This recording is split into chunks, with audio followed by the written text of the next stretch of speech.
You're watching my Cosmology series of talks. This is number 44. My discussion today is on planet Mars. Mars is the red planet for a very good reason. Its surface is made of a thick layer of oxidized iron dust and rocks of the same color.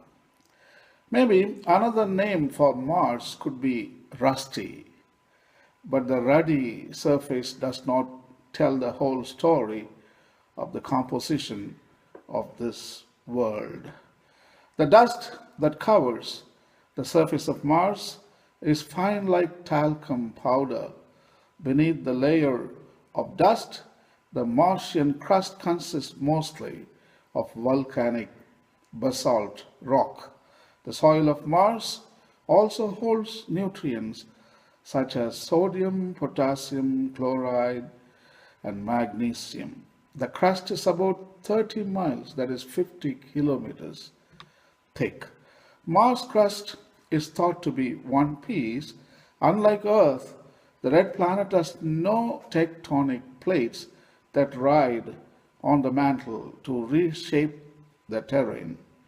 Since there is little to no movement in the crust, molten rock flowed to the surface at the same point for successive eruptions, building up into the huge volcanoes that dot the Martian surface. Evidence suggests there have been no volcanic eruptions for millions of years. However, the mantle that lies beneath the crust is largely dormant. It is made up primarily of silicon, oxygen, iron, and magnesium, and probably has the consistency of soft, rocky paste. It is probably about 5,400 to 7,200 kilometers thick. That is what the scientists say. The center of Mars likely has a solid core composed of iron, nickel, and sulfur. It is estimated to be between 3,000 and 4,000 kilometers in diameter. The core does not move, and therefore Mars has no magnetic field. The core does not move any time. Without a magnetic field, radiation bombards the planet, making it relatively inhospitable compared to Earth. Any life that ever existed on Mars would have had to cope with the radiation, perhaps by thriving underground. While astronomers continue to search for past or present signs of biology on Mars, no convincing evidence has yet been found. Mars is too cold for liquid water to exist for any length of time, but features on the surface suggest that water once flowed on Mars. Today, water exists in the form of ice in the soil and in sheets of ice in the polar ice caps.